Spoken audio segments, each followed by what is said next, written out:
When I was younger, music wasn't just something I listened to. It was where I lived.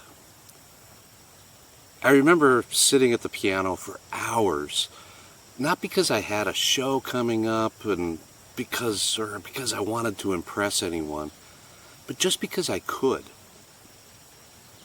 There were no audiences, there were no likes, there were no comments, no streams, just the sensation of the keys and the way a certain chord could make the entire room feel heavy with emotion. It was pure, unadulterated joy. As I got older, that passion kind of changed. Like a lot of things, it became, useful. It turned into a job. For a few years, I was making decent money playing with bands, doing solo work. It had value.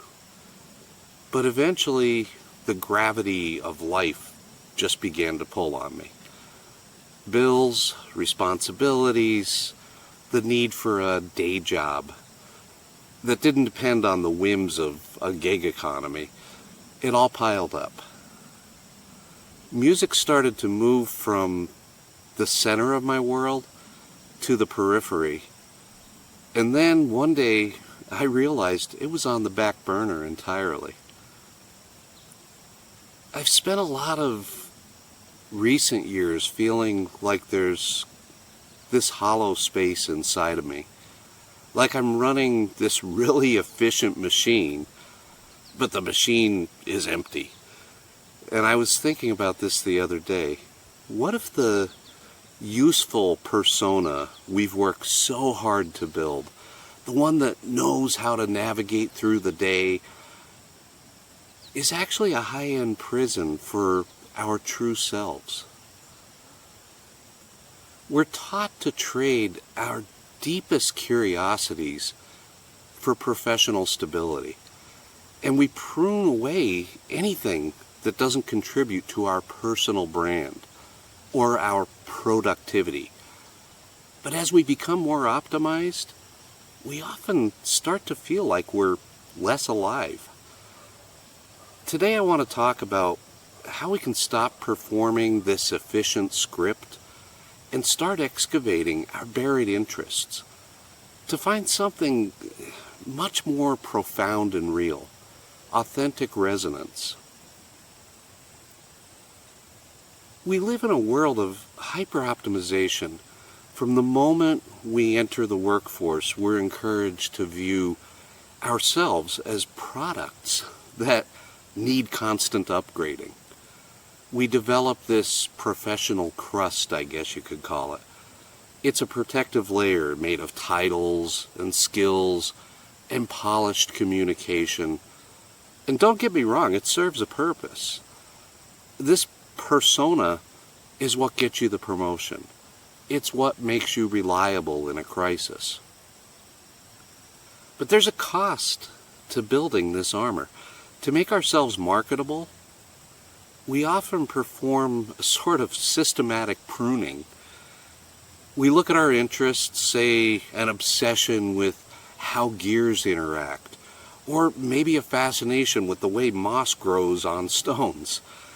And we label these things as useless. They don't contribute to the return on investment of our lives, so we bury them. The danger is that this crust eventually becomes so thick that we can't feel the world beneath it anymore. We become excellent at performing our roles.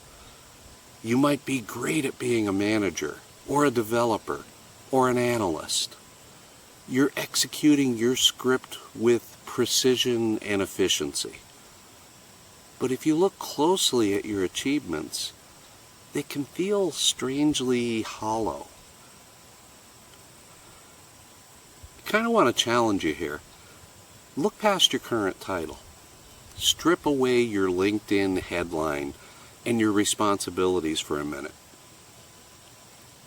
Are you actually living a life of substance? Or are you just performing an incredibly well-rehearsed, highly efficient script? If your entire identity is built on utility, then where the utility ends, what's left of you? So how do we find what we've lost?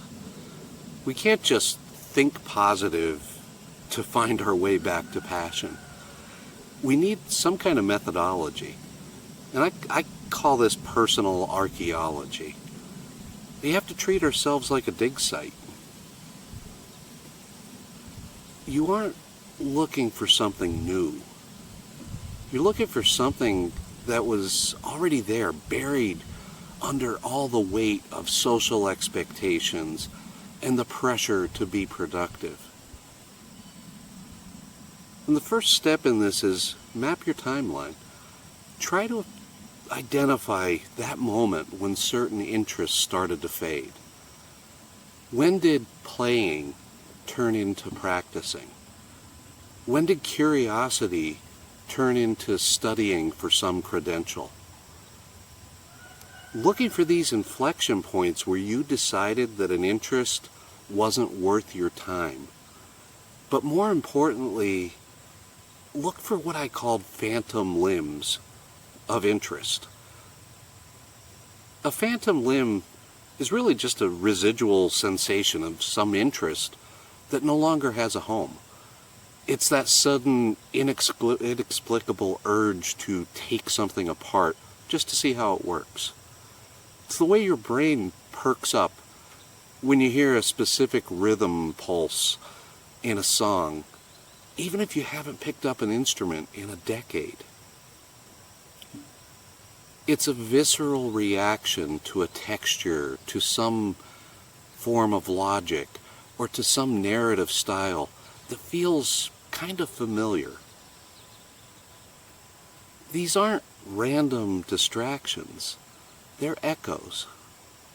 They're the traces of your true fascinations trying to signal through that crust. If you feel a sudden useless pull towards something, don't dismiss it as a distraction from work. Investigate it. That's where the gold is buried. To do this effectively, we have to distinguish between two very different types of interest. First, there are, for lack of a better way of putting it, adult interests. These are the ones that are driven by trends, by aesthetics, or by social capital. This is the person who starts a pottery class because it's a popular aesthetic on Instagram. Or they join a running club because everyone else is doing it. There's nothing wrong with this. That kind of stuff can be fun. But they're often superficial. They're additive. They're not transformative. And then there's the raw fascinations. These are those primal impulses that defined your early play as a kid. They aren't driven by what looks good. They're driven by some fundamental, almost a biological pull toward a certain type of fascination or a certain type of beauty. It might be the mechanical logic of building with blocks, or maybe the way you could lose yourself in creating elaborate, invisible worlds. These drives are chemically potent. They tap into a deep-seated neural pathway that was formed when your brain was a lot more plastic. Decades later, these pathways are still there, and they're just waiting for a spark. We're actually seeing a macro shift in this right now.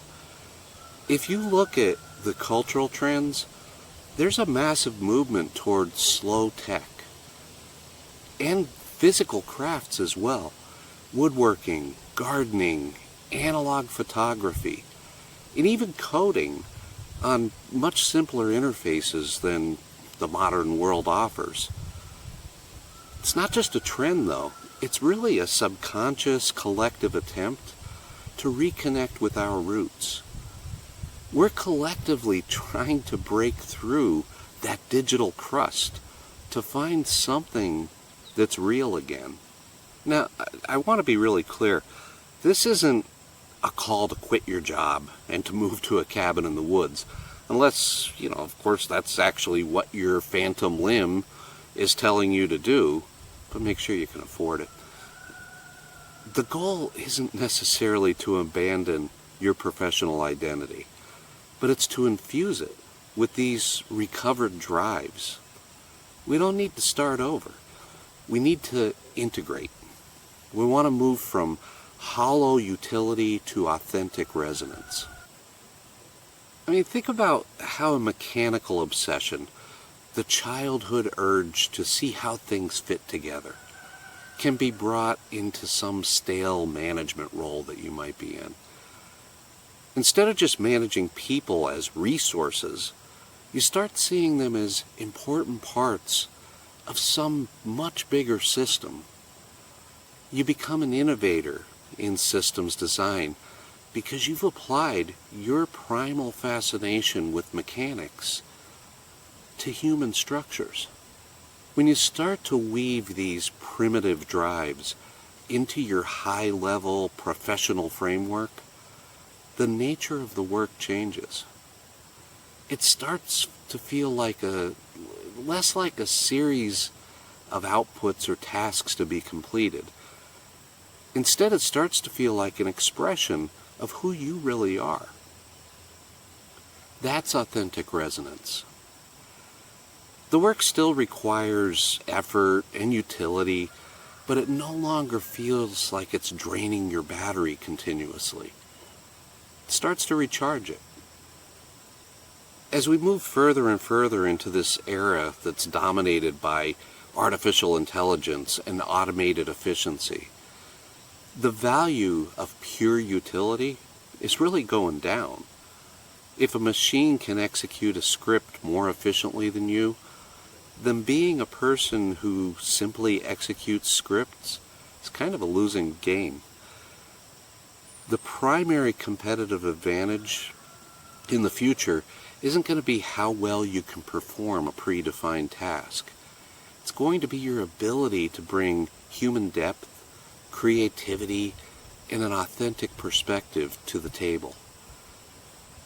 Your useless childhood fascinations, your unique way of seeing patterns, or your specific sense of rhythm are exactly what can't be automated.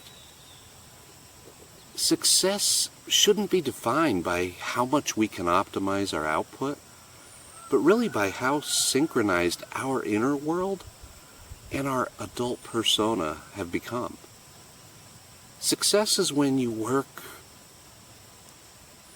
is no longer a mask you wear, but it's an extension of the person who you are. So here's my challenge for you for this week. Find one forgotten drive. Don't try to turn it into a career. Don't try to make it productive. Just touch it. Read a book on that weird topic that you loved when you were 10 years old. Buy the kit to build that small model. Listen to that genre of music that you love. Listen to it again. See how it affects your mental energy. See if just for a moment you can feel that crust start to thin.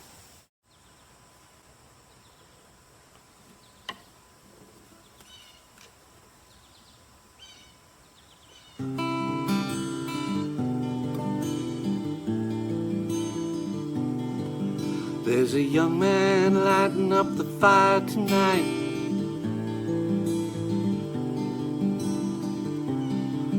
doing his best to make things right in his mind.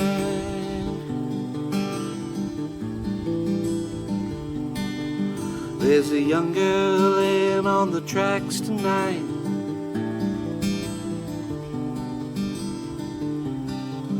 trying to douse the light that keeps her up. She has no luck.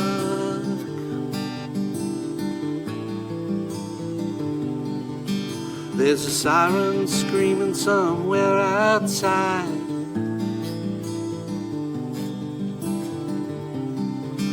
Learn the lesson. You can run, but you can't hide for very long.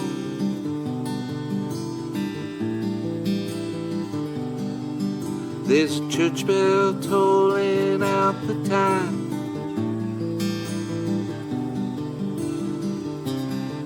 Sounds just like some ancient crime that's long forgotten.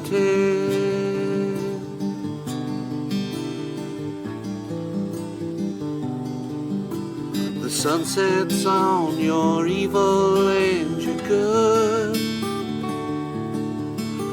You try to do what's right, try to do what you should to get on by. Be careful of the dangers when you give your soul to strangers. I'm going home to Cindy's arms tonight.